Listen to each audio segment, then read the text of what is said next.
Hey, how's it going? Thank you for having me. Yeah, of course. So we've never actually met, which is super interesting. That's right. Actually, you'd be surprised how many guests that come on this I haven't met before, which is pretty cool. With that being said, this is going to be the start of season 4 of an Untold Narrative, episode 26. So thanks for joining us.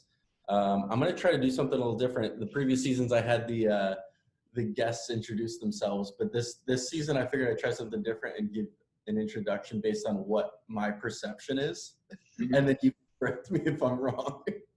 Cool. That sounds like a lot of fun. So in episode 26, we have Dominic Dina. Hopefully I'm saying that correctly. He is a footwear designer extraordinaire.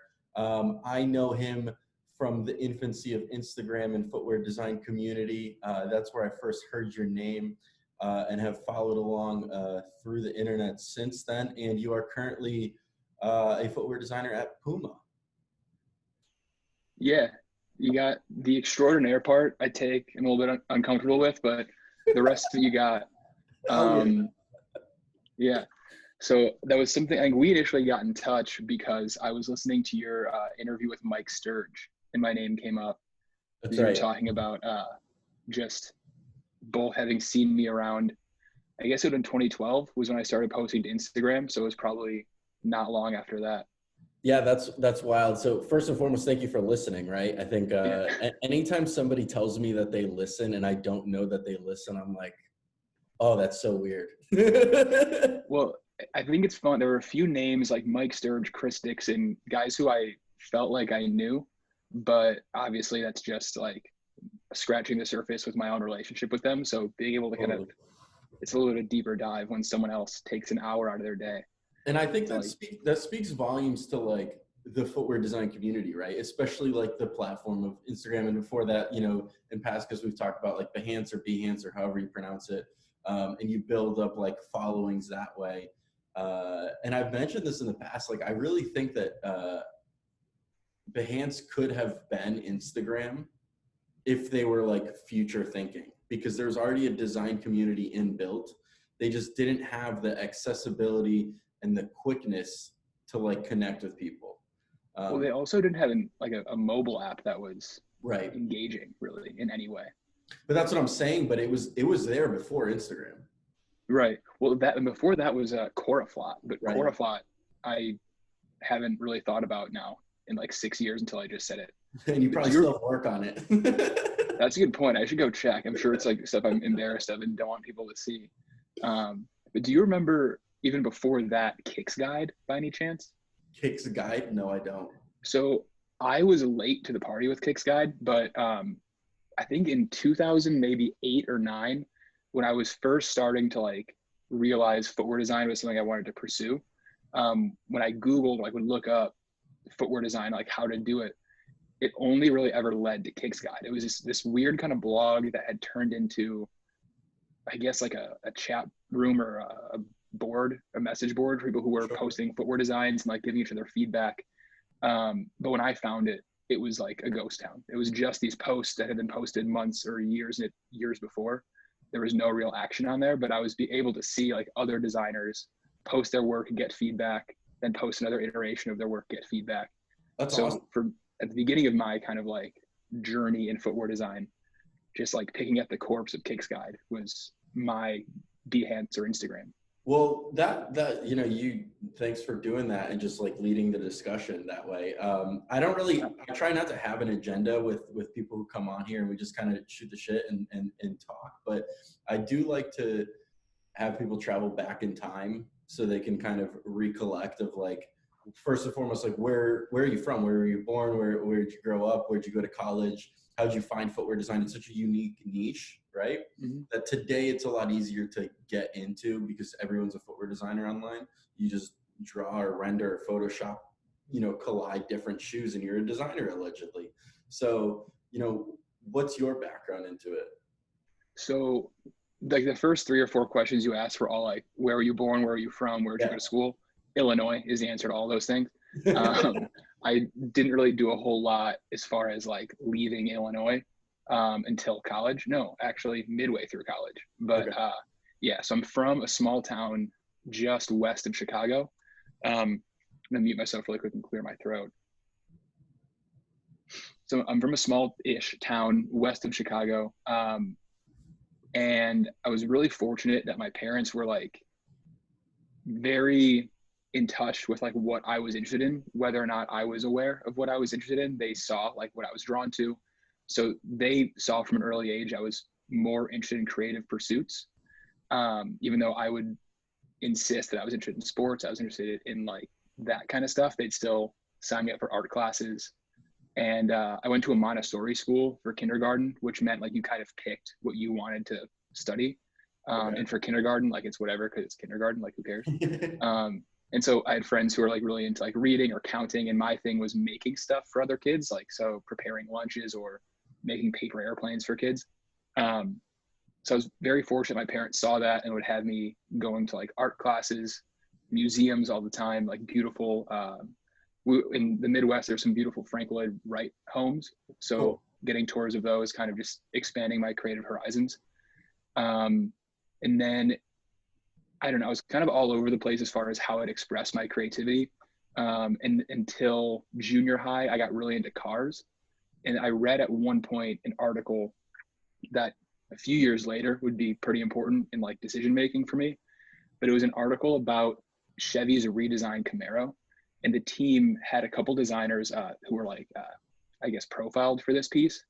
And one of them said they'd initially gone to school to be an architect, and instead they felt that scale was too big, and they shrunk that down to focus more on something the size of an automobile.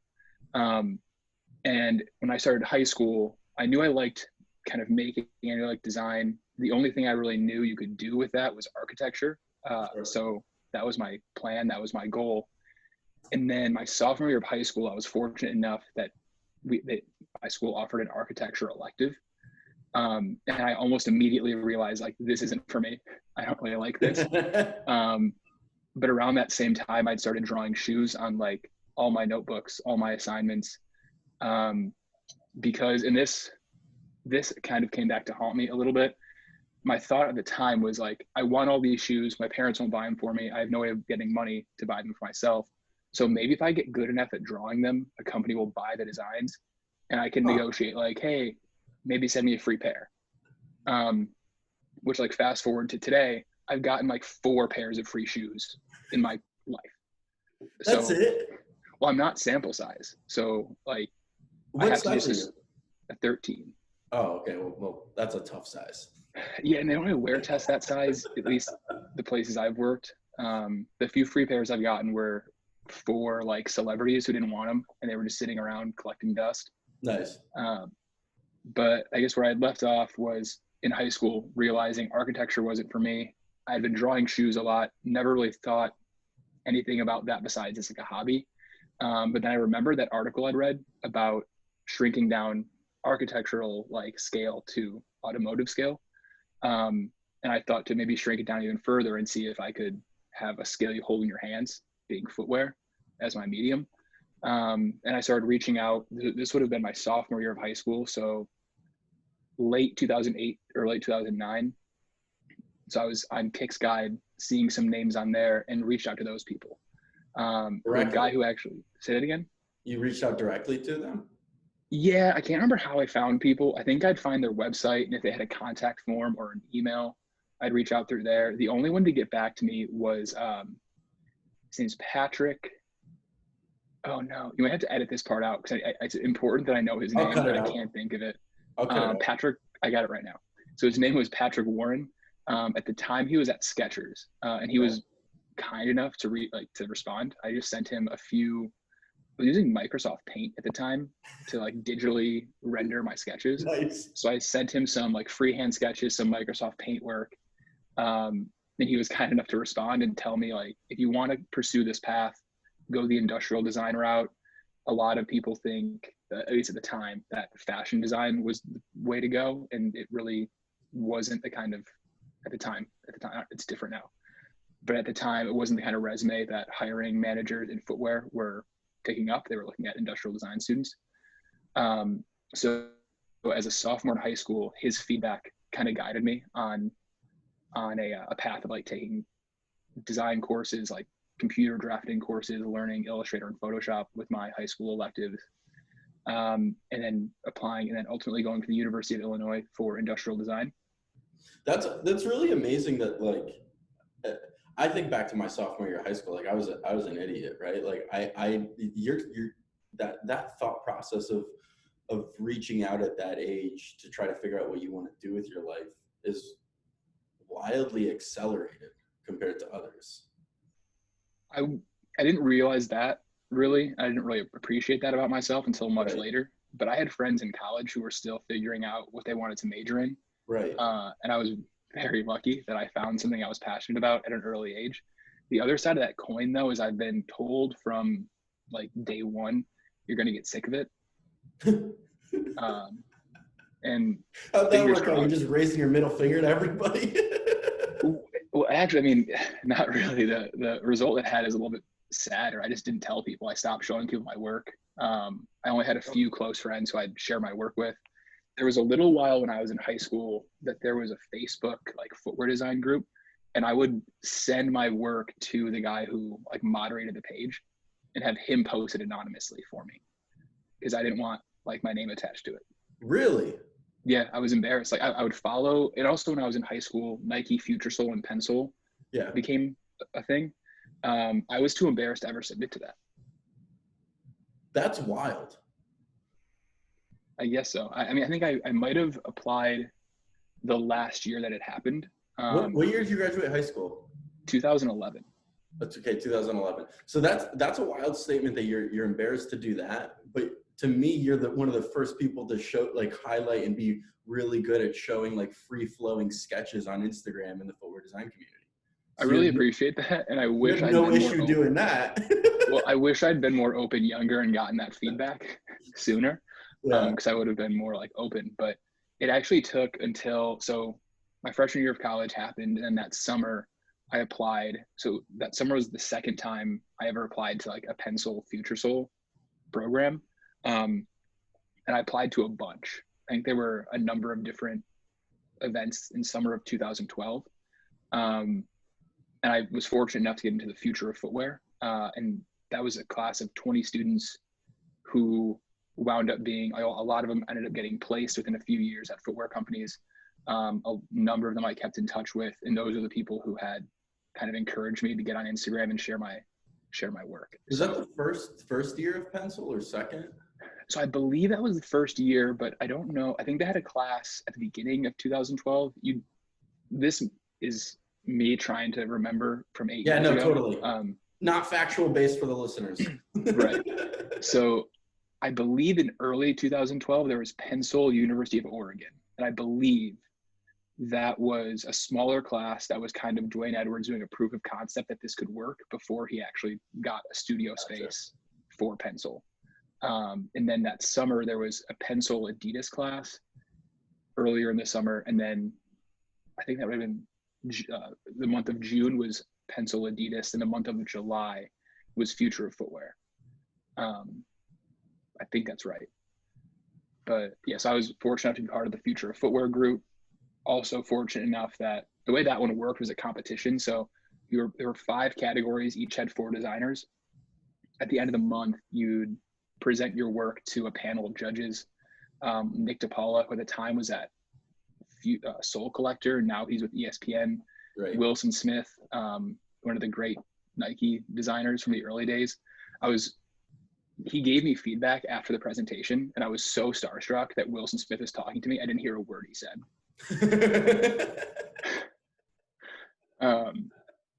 And that's a pretty big regret, because I would have loved to have known what he had to say. I would love to be able to recollect what he said to me. Right.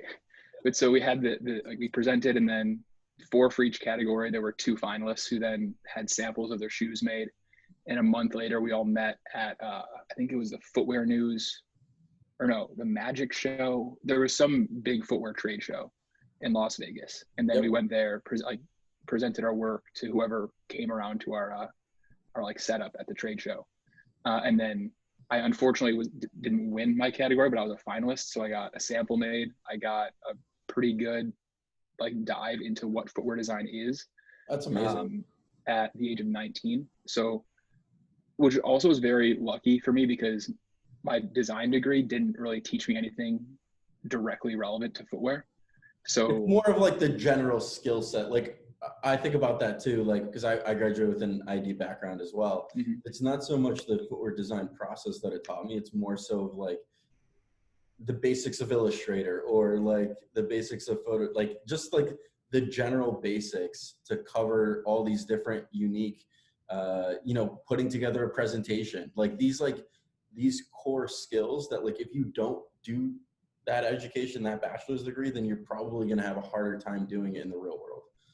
So, I mean, honestly, I think an apprenticeship is 1,000 times more valuable than a 4-year degree. If you want, Oh, so like okay. it's more focused.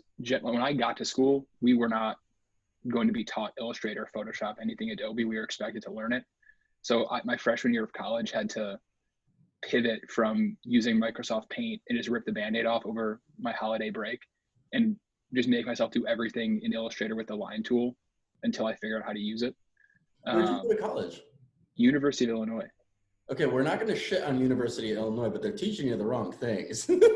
Yeah, I kind of left with a sour taste in my mouth because I'll get to this part later, but I had another opportunity later in college to take part in like a Pencil Adidas like sponsored class, but I would have had to have missed the first 3 weeks of my senior year. And I had a professor tell me just to skip the semester because I was trying to like make myself more hireable and get something for my resume Right. to make, which I took umbrage with. I felt that was really inappropriate of them to, but I can get to that later. But so I guess the point I had just left off was that pencil class in 2012 gave me a foundation of what you need to learn, what you need to get better at to be a footwear designer. Because before I had no expectation, no understanding.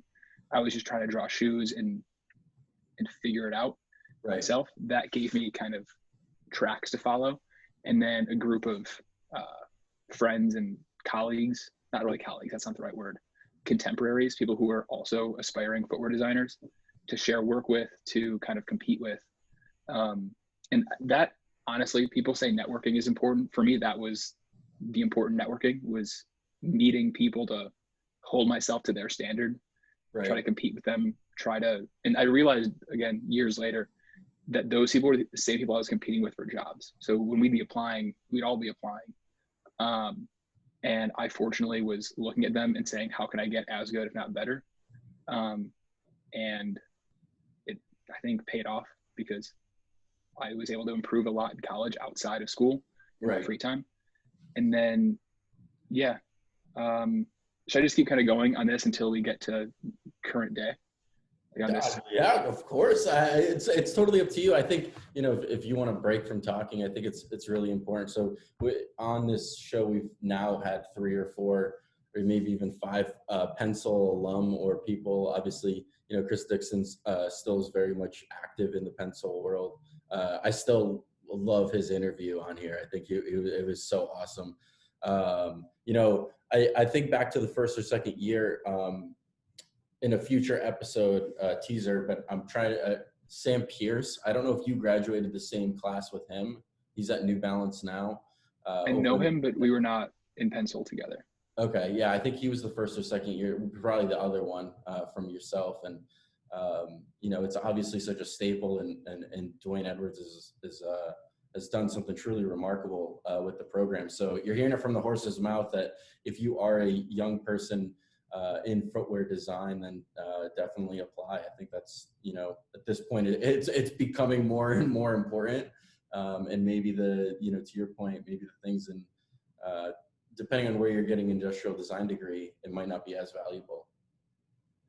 Right. I would definitely, anytime I get contacted by someone who's trying to get into this field or is trying to just get better at footwear design, I recommend pencil. It's the first thing I suggest, is try to get into a class there. And the second thing I think is equally as important, but pencil helps with this. If you can do it without pencil, is find a network of other people who are trying to design shoes who are at about your level, maybe better, maybe Yeah. who you admire, but who would be willing to kind of get in touch with you and So talk about, because now we're in the sense of your lifetime frame in 2012 when you start sharing your work on Instagram specifically. Like, you're obviously building a community, a following of people who enjoy your drawings, who can appreciate them. Did you have people reach out? Did you have brands reach out? What was that like? Because what I remember was, you're showing off all this amazing work. It's, hitting the Concept Kicks world. It's reaching all these blogs, things like that. And then there was a point in time where it just went dark and you just completely disappeared from the online world. So 2 questions, right? One, the first is talk about the community and did people reach out? Did brands reach out while you were still in college? And then, 2, how did you lead up to the decision from going and showcasing all of your work to not doing that? So I guess that also reminded me of something when I was at that pencil, I don't know what you'd call it, your booth, your vestibule, whatever you call it at a trade show, where your space is. Yeah. Patrick Warren, the guy I had reached out to at Skechers when I was in high school, actually came through. I was able to meet him in person. No shit.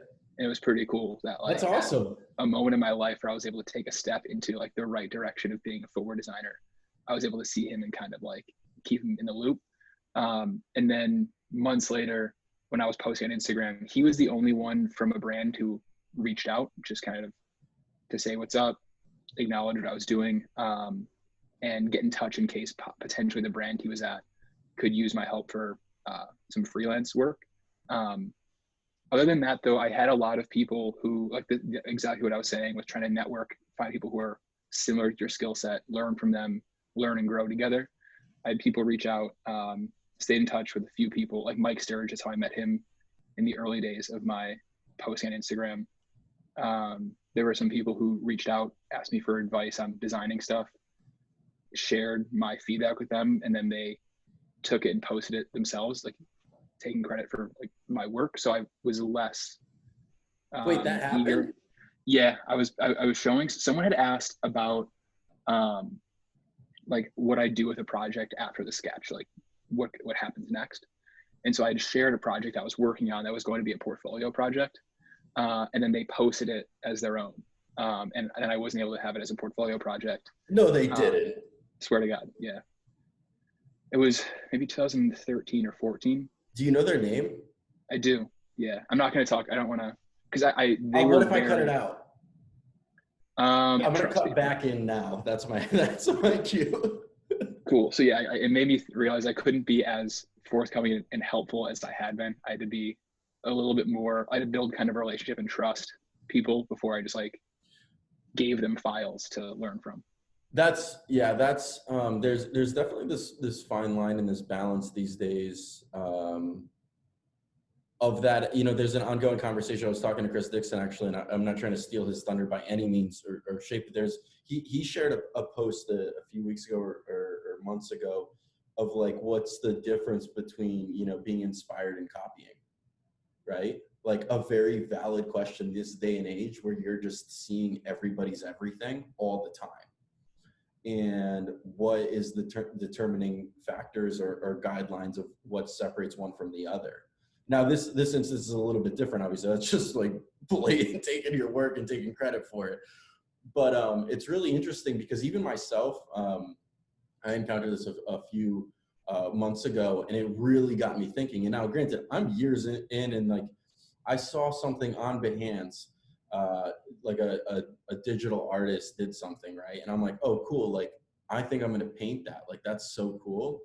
And then I tried to remember who the artist was, and I shared the work, and I didn't know who the artist was, and I totally would have gave credit.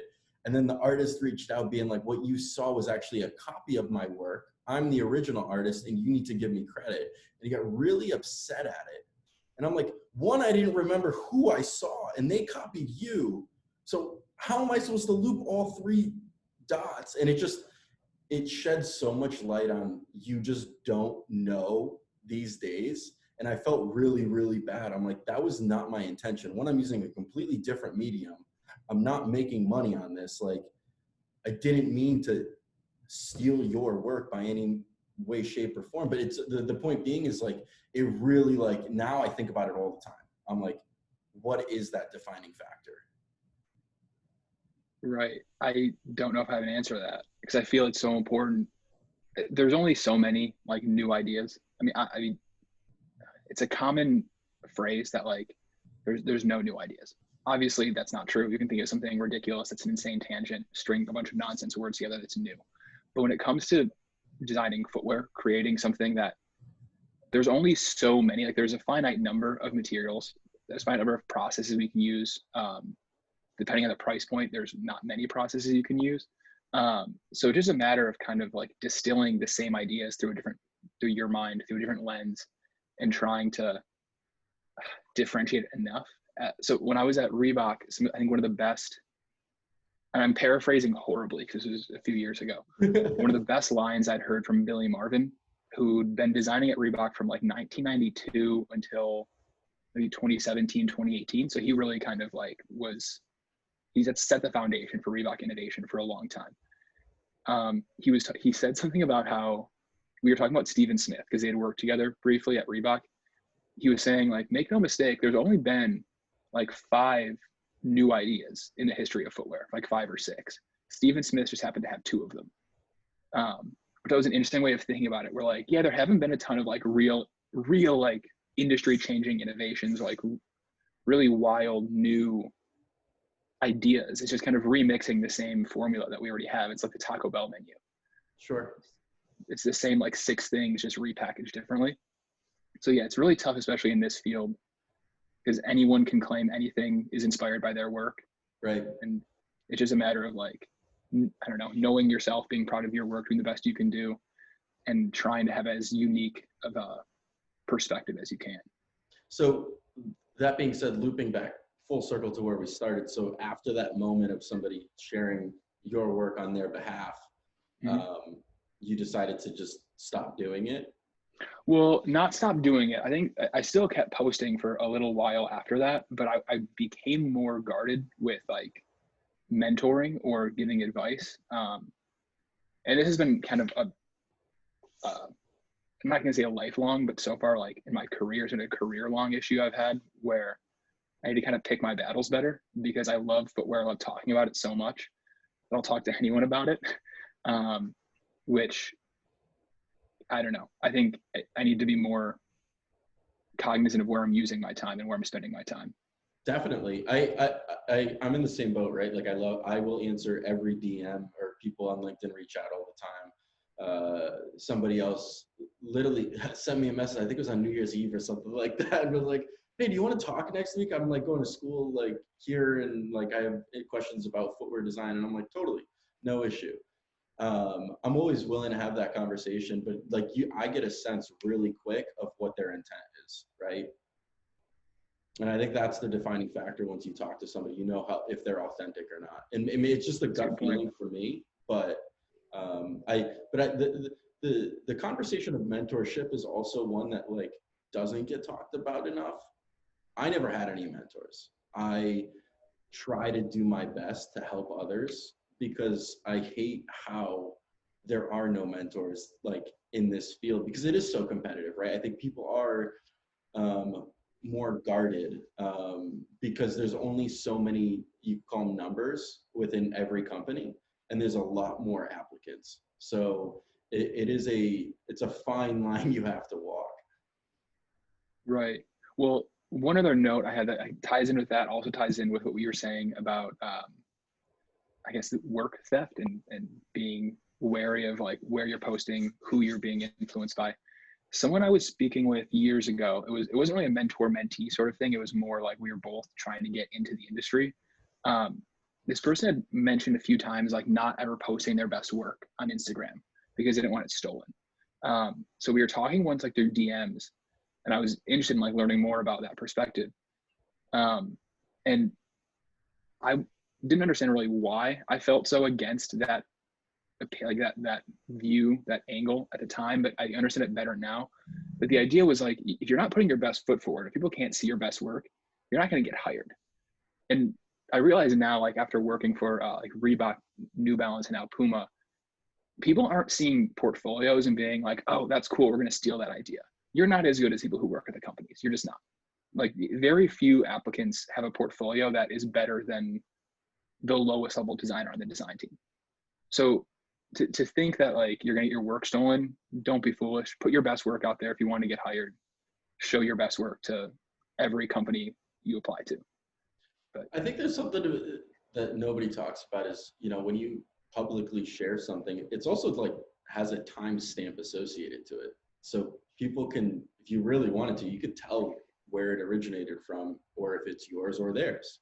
So that's true, but also again, this might not be totally true, what I'm about to say. I'm pretty sure it's the true. conversation. If you post a project and you put Nike branding on it, you, I believe, are giving them rights to use it, because like you didn't ask for rights to use their logo. So if Oh, you're posting a Nike branded project to your Behance, I don't, again, I'm not certain if this is entirely true, but when I was at Pencil, Dwayne Edwards would always caution against that's really doing too interesting. many projects, that are branded. I've never heard that. Well, another reason you're saying not to do too many branded projects is because it's not really a good look to apply to Adidas with a Nike project in your portfolio. I mean, that's using your brain. Yeah. So So let's talk about what was your first job out of college. You talk about you just mentioned Reebok, New Balance, and now Puma, but so Reebok was your first gig? that's so not really. And this will actually answer your question about why I stopped posting to Instagram. Oh, perfect. I would take breaks every now and then, depending on how Sure. busy and heavy my workload was at school, because I would be kind of going through the motions for all my coursework, and then in my free time doing like contract work, just personal projects, trying to figure out footwear design as best as I could. And one of the kind of connections I made while I was at Pencil in 2012, my friend T'Challa Pesante out in Atlanta, he would get contract work. He was really good at networking, really good at kind of finding people who needed design work done. And he would share some overflow projects with me. So throughout college, I was able to ship in, help him out with like different apparel designs, footwear designs. So yeah, that was another great connection I made. But yeah, so when that stuff got too busy, I wouldn't be posting on Instagram. And then summer of 2014, going into my senior year, I got an internship with Jimlar, which is you're familiar with Jimlar? Yeah. Out of New York So City. out of New York, yeah. Yeah. The office is actually in the Empire State Building, which is Yeah, pretty sweet. that's right. I've been there before. Yeah, what's cool about that, their floor has Fry Boots, their Yeah. design studio, and so it smells like super rich, awesome, like saddle leather. It's cool. But so that was my first job. It was a 10-week internship. I was working on stuff for Zumba brand shoes. No work that ever saw the light of day, but it was, again, it was a way to dip my toes into the industry, get an idea of how the design process works in-house. And then immediately after that, I applied and got into that Pencil Adidas class. That was the one that beginning of my senior year, I had a professor tell me I could just take the semester off, which I wasn't going to do. So I went to Pencil again. This was just a little bit over 2 years after my initial Pencil experience. What was cool about this, it was 2014, but I was working on like a super conceptual project for 2020 for the 2020 Olympics. It wound up being kind of, I don't know, a ridiculous spaceship of a shoe. The idea was you dip it in like a quick drying, like rubber or plastic material that would totally fill any gap between the foot and the shoe to limit like energy loss to friction during this super short sprint. The project itself was kind of ridiculous. It wasn't going to happen, but it got reposted by Concept Kicks. It got some love on, I think KPMG or whatever the trend forecasting site people use. I think KPMG might be an accounting company, but you know what I'm talking about. So that class was pretty cool, just in that it was able to help me get my name out there a little bit. And I met Xavier Jones. I'm not sure if you're familiar with Xavier.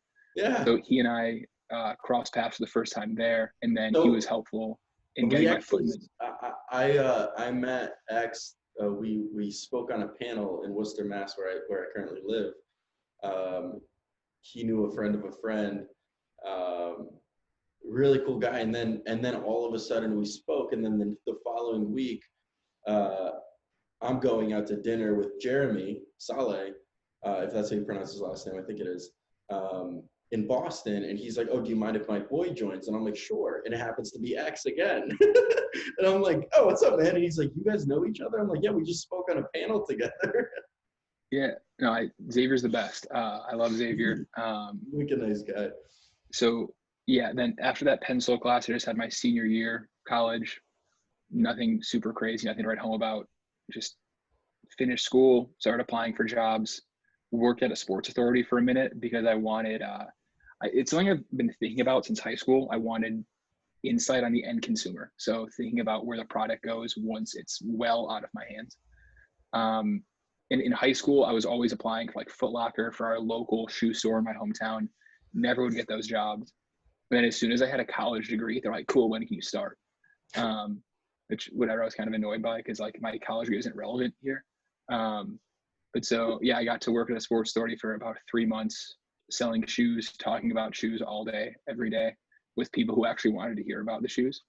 And then early 2016, interestingly enough, I was interviewing with like 3 companies and I was taking part in the pencil. It was the first year they did World Sneaker as like a bracket. Mm-hmm. And there was one day where I had emailed Dwayne Edwards because myself and Austin Jamaicans were paired up against each other. And I felt that was unfair because like he and I were on different sides of the bracket and we got like aligned. And he and I both had like been in a pencil class together in 2012. I'm like, you're just doing this like so one of us knocks each other out. And then like the same day that I was kind of like going back and forth with Dwayne, like jokingly about that bracket, I got a job offer from, I think it was called the H.H. Brown Shoe Company. Yeah, H.H. Brown. H.H. Brown. And then I also so I told Dwayne that. And then like 20 minutes later, this recruiter who I think is at Facebook or Twitter now, but McEdward Laguerre, who was previously at Reebok, called me and was like, hey, so that apprenticeship we'd been interviewing you for and then told you we were going to go in a different direction. Like, are you still interested? So I told Dwayne that. He's like, cool, call me. There's enough going on. Like, I'll take a few minutes to like talk through this with you. Right. So I was faced with the choice of, do I take a full-time job at H.H. Brown or do I take an apprenticeship at Reebok? And at the time I also reached out to Xavier because he was an apprentice at Reebok at the time. He played a pretty big role in kind of convincing me that Reebok was the right choice, that a year there and then reassessing what I want to do after that year was the right move. So that's so interesting because similarly, when I graduated college, I was also faced with 2 at the same time. It was with Vibram and then it was with a brand I'm not going to name. And I talked to somebody and their one key advice was like, the other brand was not similar, but like just different from like outdoor, like athletics or like anything that like I do as a person. And they're like, do you want to be part of a product that you could potentially use, or do you want to be part of a product that you're never going to use and it's just being just for the sake of sale? And it was like, and obviously I butchered that like advice, but like it was really important because I think it's similar, right? H.H. Brown's, they're brown shoes, they're work boots, they're, you know, tough, they're, you know, but they're not athletic. Right.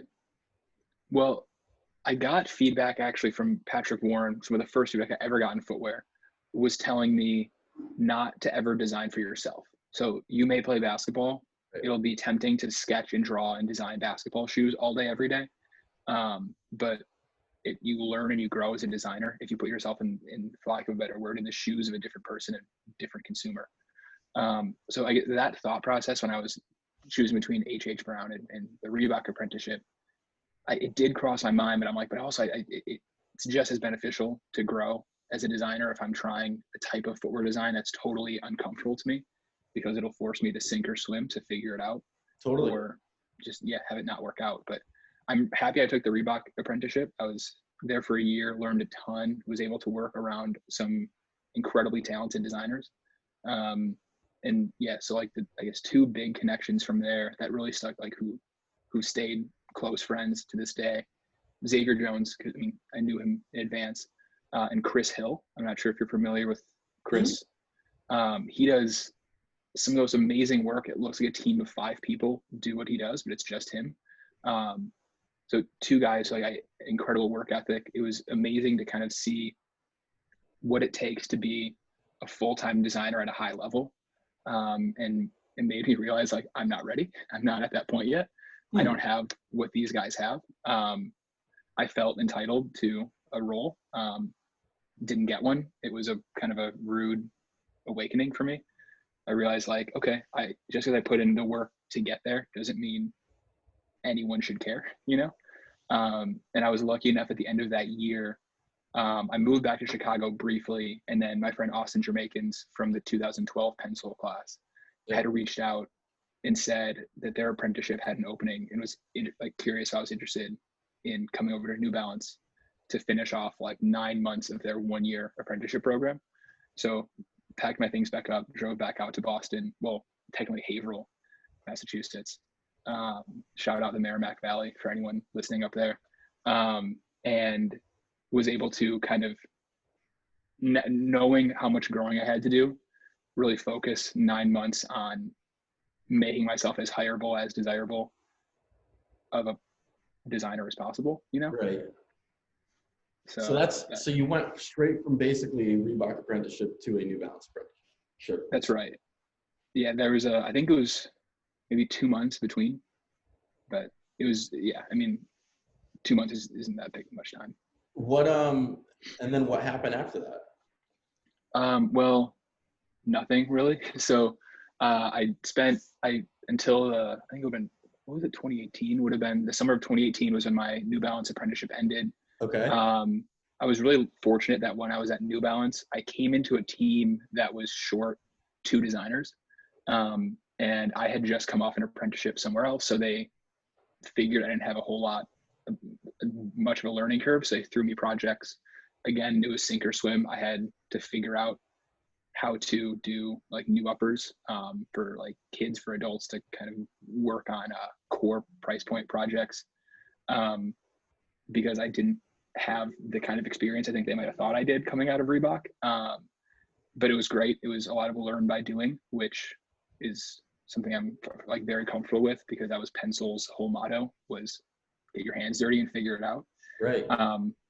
So I got to touch a ton of projects, learn a bunch at New Balance. I think the only shoe from my time there that came out, as far as I know, is I think it's the 950, which is the umpire shoe. And that's on their website now. It's on the feet of all the umpires in the MLB. That's kind cool. of exciting. It was a project that I think is not very popular. People don't really want to do that project, but I was the apprentice who'd be listening to baseball games while I was working. So, they're like, if he will listen to a radio broadcast like a 60-year-old, then he'll probably think it's fun to do an umpire shoe. And that's right. Hilarious. So yeah, great experience. Got to do a lot of work at New Balance. And towards the end of my New Balance apprenticeship, I started talking with this guy, John DeLynn, who's an aspiring like entrepreneur in a footwear company, to do some contract work for him. So for about a year, really it was between like the end of New Balance and the beginning of my time at Puma, he and I were working on some design work for the brand he was starting. And he's an amazing, he learned how to be a developer himself. Like, he flew to China to the factory, spent a few weeks there, and figured out how to develop footwear. Like, really impressive guy. And then, so I think it was June 2018 was when I finished my time at New Balance. The time I was talking to Puma, I had a couple interviews in August of 2018, and then they told me that they were going in a different direction. So I spent that fall applying, interviewing, and then around that time was when I started posting on Instagram again. So I didn't really post at all when I was at Reebok. Then once I left Reebok, I started posting things like selections of my work from my time there, and then didn't really post anything while I was at New Balance. And then I think I posted a few things after that, but went dark again while I was interviewing and applying around. And I think it was early 2019, I saw Puma reposted the job that I'd been interviewing for the previous summer, reached out for that. had a couple interviews. And then around the same time, Jeremy Solly was doing his Achilles series iPad sketches.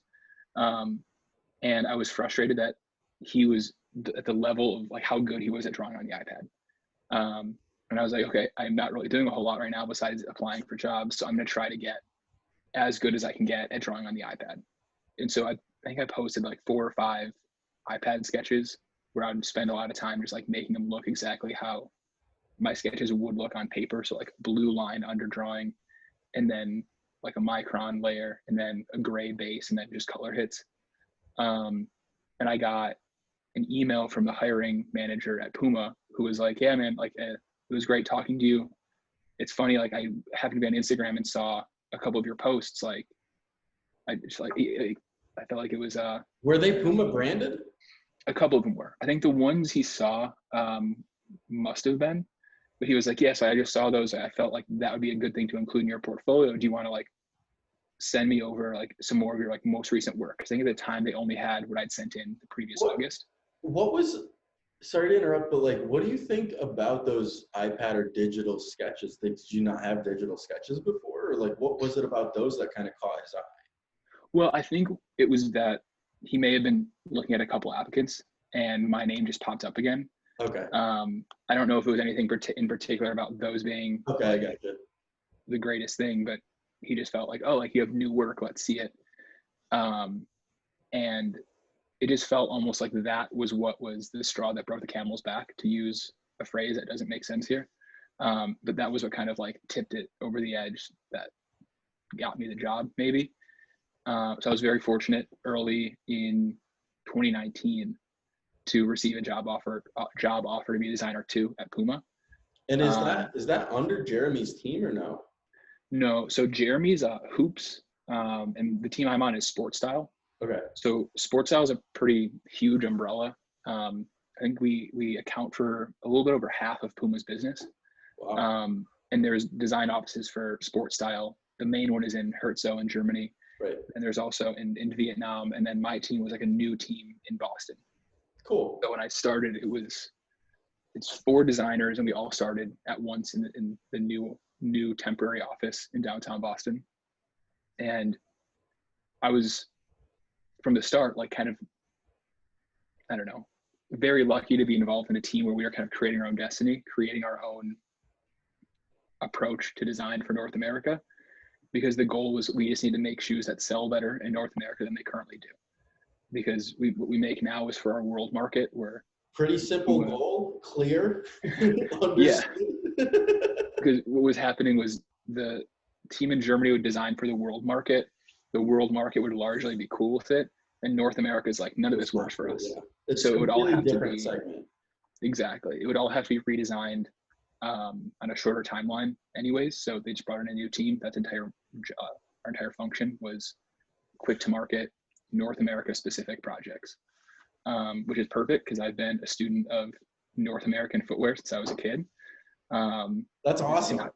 Like in high school, my friends and I would on the weekends take the train into the city, go to thrift stores, go to sneaker boutiques. St. Alfred in Chicago played a pretty big role in like forming my idea of like streetwear and fashion at a young age. So yeah, I was very, very fortunate to be put in a position where I was able to kind of draw on my own personal experiences and do something I was expecting from day one I would never be able to do, so which is in a way designed for myself. Well, literally, you just said it. I was just about to ask you, like, do you think that today you're just designing for yourself? So sort of, and that was actually, so Xavier and I were talking yesterday about an idea that I guess he's been kind of like burning on for a little while, that as designers age, you're obviously learning more. Do you get better or do you get worse? Because there's not a direct correlation between being in this like a footwear designer for longer and actually being more in touch with consumers. If anything, you're more out of touch with consumers, you're more knowledgeable on how to make product. Sure. And also as you get older, there's a lot more people where it becomes a job where you're kind of punching the clock. And then it doesn't matter how good you are at designing a shoe, like if you're phoning it in, it's not going to be a valuable product. It's a really interesting conversation because I think about that all the time. And I guess it comes down to a core question of like, what do you want, right? Like do you want to be a designer for the rest of your life and be really good at that? Or do you want to like grow? Obviously these corporations have this ladder structure of like, you know, junior designer, designer one, designer two, this senior designer, blah, blah, blah, blah, blah, all the way up, right? Now, do people after 16, 20, 27 years want to still be a designer? It's all like what that person wants, right? Sort of. It's tough though in footwear, because when you look around a design studio at any major brand, how many people are there over 40? How many are there over 45? How many are over 50? Not many. Design is a young person's game for the most part. And if you want to stick around, you have to find your way into a position either outside of the creative side, or you have to hope that you're one of the lucky, brave few who starts at the bottom rung of that ladder. And it's more like a pyramid than it is a ladder, because we're not all sticking around climbing. Like, people are like dropping off the higher you get. So it's a pretty, I don't know, it's that way anywhere, honestly, but it seems especially in design that it's very valuable to have a young designer who's more in touch with our consumer, who at the end of the day is ultimately a 17-year-old kid who shops at the mall. It's hard to be in touch with that guy when you're twice his age. Well, then don't you think that that person who's twice their age is just not doing themselves enough diligence of being in touch with the core consumer? Yes and no. I think it's impossible in some ways to still be able to relate to that person though. Because it's tough once you're paying taxes, once you're more like cynical and jaded, or once you're more like focused on, but also like, if you think like once you like own a home and you have kids, like there's more important things in your life than trying to, I don't know, track what's trendy on Instagram, or like figure out how to use the new app that our target consumer is enamored with. But dude, I fucking love TikTok. I'm all about it. I'm 29 years old. I don't even know that. I fucking love that app. I'm all about TikTok, it. That's where everybody's attention is. To your point, I need to learn what those motherfuckers want. Their attention is there, and it's my responsibility. Like internally, I'm like, it's my responsibility to figure out how to get into that. Right.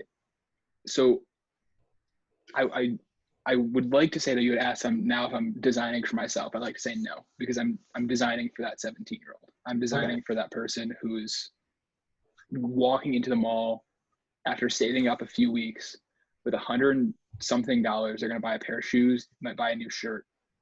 How do we get their attention when they're in the mall? Because when you're on Instagram, you're scrolling past several hundred shoes. How do you make your shoe stand out so when they go to the mall with their money, that's the shoe they want to get?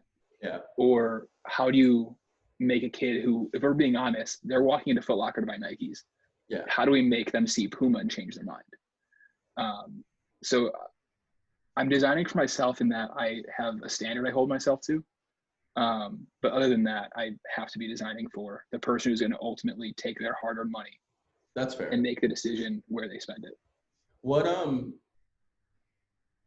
do you think, in light of the past couple of conversations, like what do you think separates you as a designer or a creative? Like, how do you stay ahead of the game? Just very generic advice if you could give somebody. Like, what do you think separates yourself from all the other applicants, for example? Like, do you think it's a mixture of luck, talent, you know, things falling in line? What do you think that, like, if you could core it down to like one or two things? Well, luck is definitely involved, but it's not really worth talking about, because like, how can you prepare for luck? It's a matter of 100+ people are going to apply to any footwear job that's posted, and then that has to be filtered through HR's like usually automated filtering system, and then you'll get a PDF of resumes, or sorry, I'll get a PDF of resumes, and so it's can be unlucky. I could accidentally scroll past yours. It could be unlucky. You get filtered out for something that has nothing to do with how good you are. So luck definitely plays a role, but you can position yourself to have luck make less of a difference through networking, through reaching out to people, and then through making yourself as good as possible. And that can mean any number of things, but when you're coming out of college, usually as good as possible means like you can draw really well, your Illustrator line art is really clean, and hopefully you've been in a position where you can make some prototypes. Then once you have experience like coming out of another company, showing how good you are, showing how well you can make like a core price point shoe look valuable. How well you can, it doesn't matter. They don't care. People don't really care too much about your sketches. They care more about your thought process and how you can get a novel, interesting construction in a very short timeline that you can be fairly certain will work. It won't be a big expensive like hiccup for the factory that they're going to not want to do when you scale it up to mass produce. So it's tough because it's hard to know exactly when you're applying fresh out of college how to make yourself as hireable as possible. But once you are lucky enough to have your foot in the door somewhere, it's a matter of kind of looking around and seeing what people, like I mentioned, like Chris Hill, Xavier Jones, when I was at New Balance, guys like Austin Tremakins, Matt Shoto, Seth Maxwell was at Reebok, and then he was at New Balance as well. That's the man. He's gonna come on one day. You got to get everyone that I mentioned. You got to try to get. Like I don't think you've had. X is somebody who's been on my back. I have a list in my notes app of people like and guests like from around the globe. It's just over the years you just know so many people, and it's like I don't want it to only be footwear design. Like I like having photographers, videographers, like people from weird backgrounds. So I try to like space it out of like not just footwear design all the time. Right. I guess that's fair. I'm biased. I think footwear design's the most interesting thing. So I want to but so what I was saying though is you look around at when you are fortunate enough to have an opportunity to be an intern or apprentice at a brand, look at people who are full-time, who are working there, who you admire, and try to figure out what they have in common. You know, like it's almost always work ethic. It's almost always that it's hard necessarily to see unless you're looking for it. They're smart. Like they're design kids, but they're smart. But they're not like the burnout art kid in high school. Matt Shoto dropped out of law school and switched to industrial design. Like he's a very intelligent man. That's wild. Who happens to design shoes.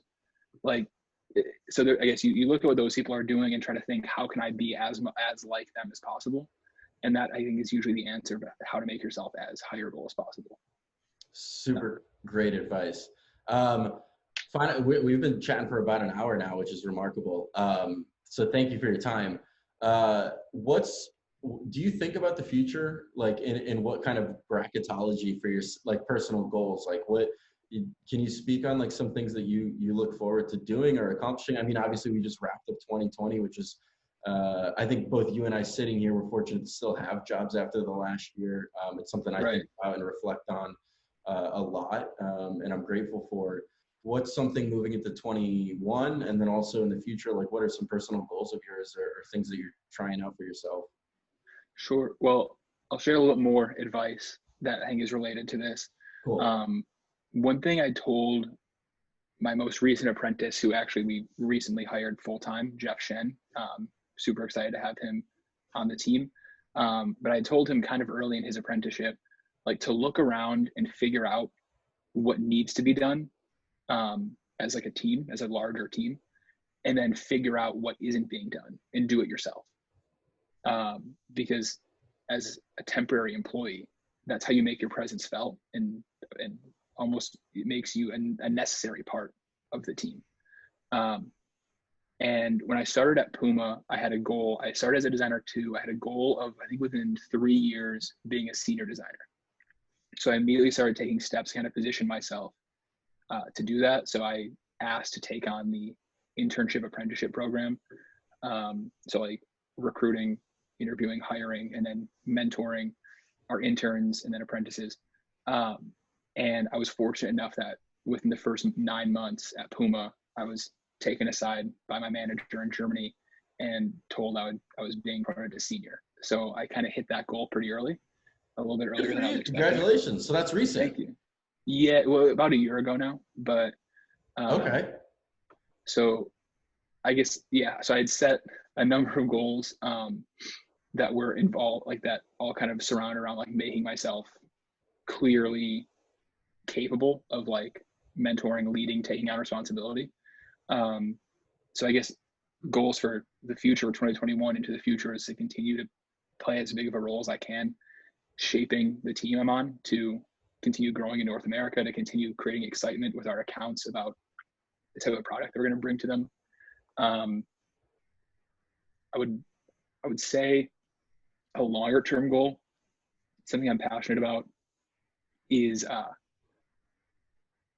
well, it's hard to, I don't want to say domestic manufacturing because that sounds like US manufacturing, but I mean like domestic manufacturing in that we decentralize from like really almost everything's being made in Asia.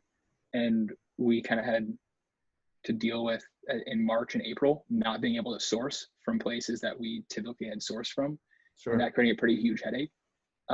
So I would like to see in the next couple of decades, and I'd like to play a role in the next couple of decades in trying to figure out how we can manufacture at a different scale, a smaller scale, but using more regionally sourced materials, more regionally, I guess, regional talent as far as like people who are manufacturing, who are developing pattern engineering, and kind of making footwear design and creation when we get back thing. When we get back to in-person things, if you're actually really interested, I'd be more than happy to show you our factory in North Brookfield, Massachusetts, where we manufacture. I would love to. For the military.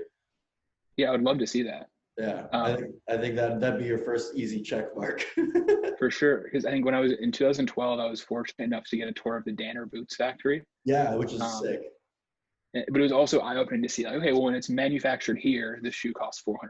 So well, that conversation as a whole, you know, it's funny. It's lost some steam, that conversation. A couple of years ago, there was like, you know, Under Armour was building their buying factories. Other brands were doing this. You know, Nike's looking at this. Adidas is buying a speed factory. All these things they're like domestic manufacturing. In 5 years, we're going to be doing this. People don't realize how freaking hard it is, and how expensive it is, and how lack of knowledge and skill set there is domestically. It's not necessarily the space or the factory itself. You can buy space, you can build things, you can import machinery. It's the know-how and the skill set that exists outside of here. Well, it's also tough because if you were to make factories to manufacture footwear here, you'd have to then, using massive tankers, ship all the raw materials you need still from Asia, because almost all of the field manufacturing and supplying materials are it's not impossible. Factories. It's not impossible, it's just very difficult. Right. And so I guess what I'm saying, a shift I would like to see is kind of maybe starting in Central or South America, because there's already factories there, and maybe expanding out over a number of decades. Because it's not easy. It's going to be a slow process, but I think it's necessary, because right now footwear design is centralized to a few cities. Footwear manufacturing is centralized to a few countries. Footwear consumption is spread around the entire globe. Yeah. But it's that way with a lot of stuff. Yeah, no. So on that note, we'll wrap up. I mean, do you want to leave anything with any, you know, tips or anything like that for anybody else as we wrap up? I guess in summarize, I think what I think are the important key takeaways.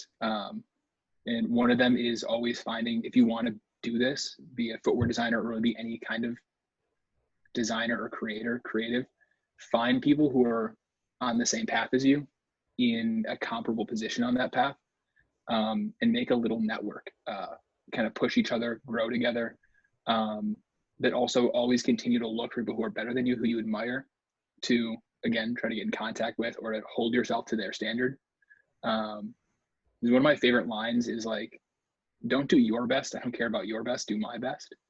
I think that was paraphrasing something Dwayne Edwards said. He was like, I don't care about your best. I'm not impressed by your best. Like, he wants you to try to do what he expects, a standard of excellence that he expects.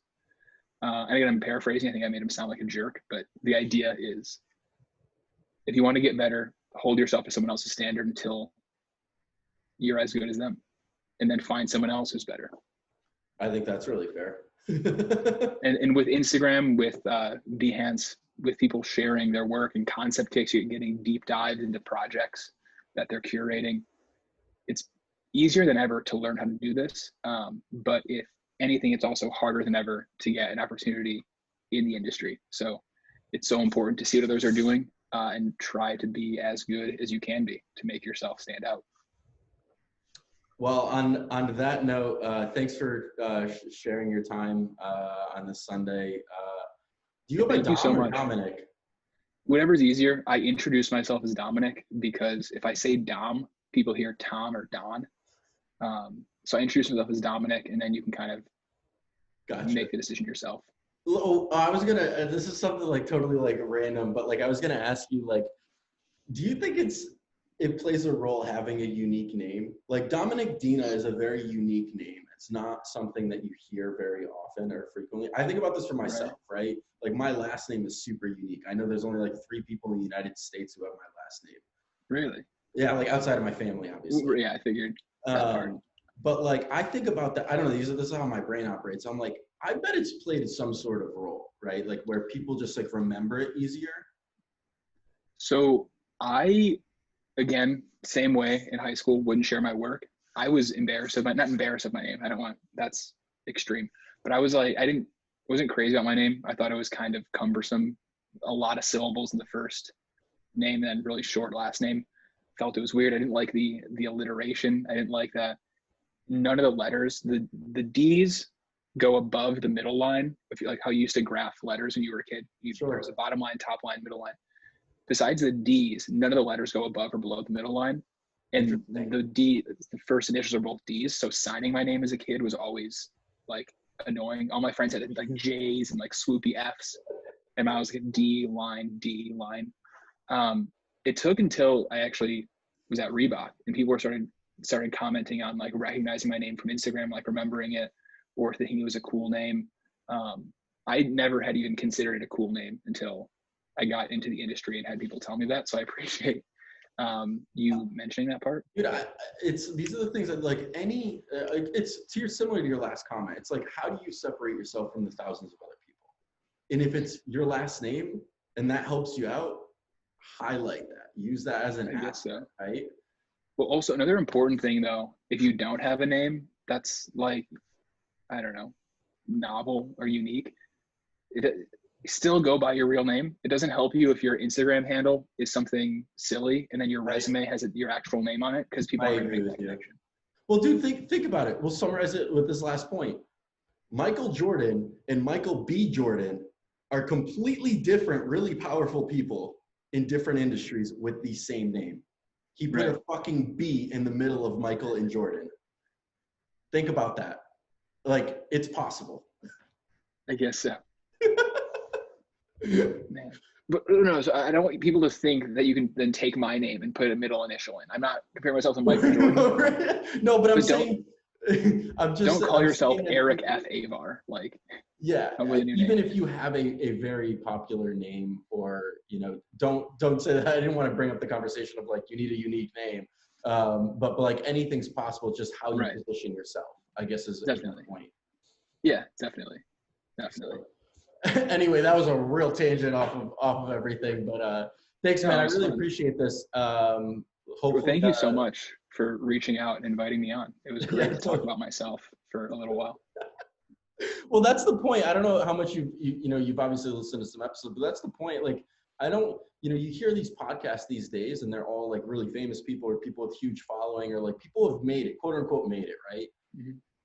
There's so many people with really incredible stories on the ground floor as we sit that are putting in the work and have never had the opportunity to share their story. Right. So this is the first time I've ever gotten to kind of talk through it on record. That's the goal, baby. Cool. Yeah. Well, no, thank you so much for giving me the platform. I appreciate it, man. We'll talk super soon. All right. For sure. Have a good day. Cheers.